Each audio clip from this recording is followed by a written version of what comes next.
پریشان نظر آتا ہے. اب وہ ابھی کہتے ہیں حضور میں بہت ساری پریشانی میں مبتلا ہوں, بیماری الگ سے ہے, معاشی حالات الگ سے خراب ہے, بچوں کے حالات الگ سے خراب ہیں, چاروں طرف سے میں ٹینشن میں گھرا ہوا ہوں, مجھے کچھ سمجھ میں نہیں آتا کہ کیا کروں. میرے آقا نے فرمایا بیٹا ایک کام کر, ابو علی ایک کام کر, تم فلاں ولی کے مزار پر چلے جاؤ اور وہاں جا کر کے اپنی پریشانی کا ذکر کرو, اللہ اس ولی کے صدقے میں تیرا بیڑا پار کر دے گا. آپ سے بیدار ہوتے ہیں, صبح جاتے ہیں اور جانے کے بعد ولی کے قبر پر بیٹھتے ہیں اور بیٹھ کر ہاتھ اٹھاتے ہیں, عرض کرتے حضور میں خود نہیں آیا ہوں, میرے آقا نے آپ کے پاس بھیجا ہے اور یہ کہا ہے کہ تیری پریشانی اسی مزار پر دور ہونے والی ہے. ابھی آپ کے ہاتھ نیچے نہیں آئے تھے, فرماتے کہ جتنی پریشانیاں میری تھی اللہ کے فضل و کرم سے اس ولی کے صدقے میں ساری پریشانیاں دور ہو جاتی. آپ کیا سوچتے اللہ والوں کے مزار پر لوگ ویسے ہی آ جاتے کام دھندا چھوڑ کر کے؟ نہیں, بلکہ اللہ نے یہ راستہ بتایا ہے, رسول اللہ نے یہ دربار بتایا ہے کہ یہاں پر آؤ تمہاری مرادیں پوری کی جائے گی. ارے پوری تو خدا ہی کرے گا, مگر ان کے وسیلے سے فرمائے گا, ان کے صدقے میں فرمائے گا. ان کا صدقہ چاہیے, ان کا وسیلہ چاہیے. اگر ان کا صدقہ اور وسیلہ نہ ملے تو انسان کیسے کامیاب ہو سکتا ہے؟ حضرات محترم, ہماری ٹرین پونا اسٹیشن سے کھلتی ہے اجمیر جانے کے لیے اور ڈونڈ ہوتے ہوئے نکل جاتی ہے. اب پونا اور ڈونڈ کے بیچ میں کوئی کھڑے ہو جائے اور کھڑا ہو کر سوچے کہ ٹرین کے اوپر سوار ہو جاؤں گا تو ٹرین اس کے لیے رکے گی نہیں.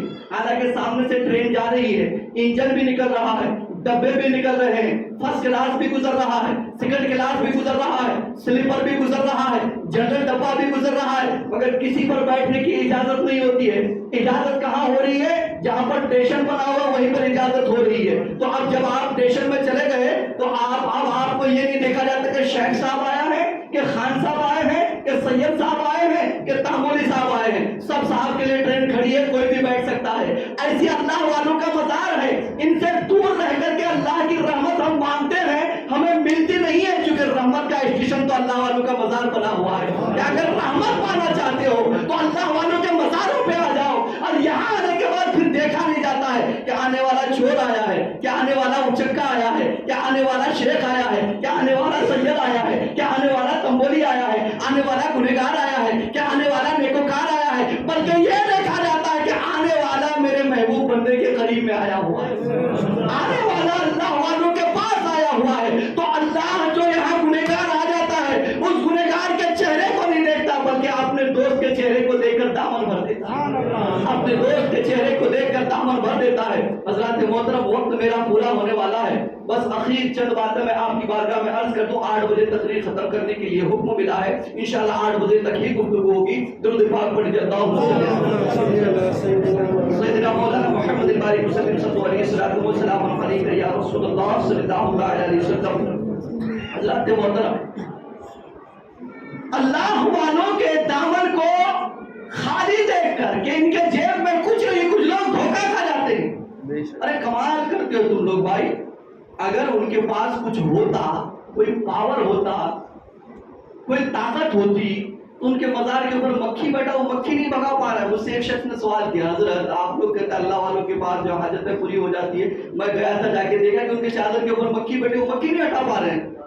جب اپنی بارگاہ سے مکھی کو نہیں ہٹا پا رہے ہیں تو تمہاری مصیبت کو کب ہٹائیں گے؟ تو میں نے کہا نادان ہے, کاش کہ تو اس مکھی سے سبق لے لیا ہوتا. کیوں؟ مکھی چادر کو چومنے کے لیے آیا, اور جو چومنے کے لیے آتا اسے ہٹایا نہیں, سینے سے لگایا جاتا ہے. اسے ہٹایا نہیں, سینے سے لگایا جاتا. اس مکھی سے سبق لے. یہ تو میں نے اس کو خاموش کرنے کے لیے جواب دے دیا تھا اور وہ بھاگا بھی جان لے کر کے.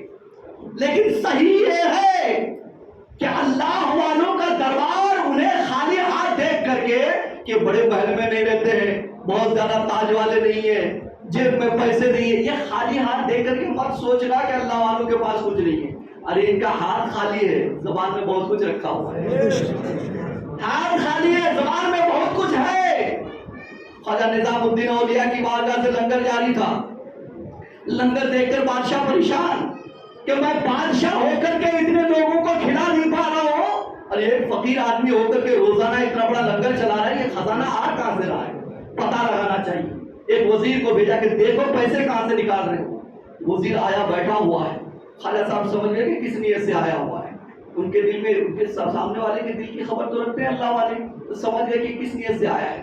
تو آپ نے کیا کیا؟ مصلے کے اندر ہاتھ ڈالا اور بالکل اشرفی جو کچھ نکالا تھا نکال کر کے اپنے خادم کو دیا، آج کے باورچی خانے کا خرچہ۔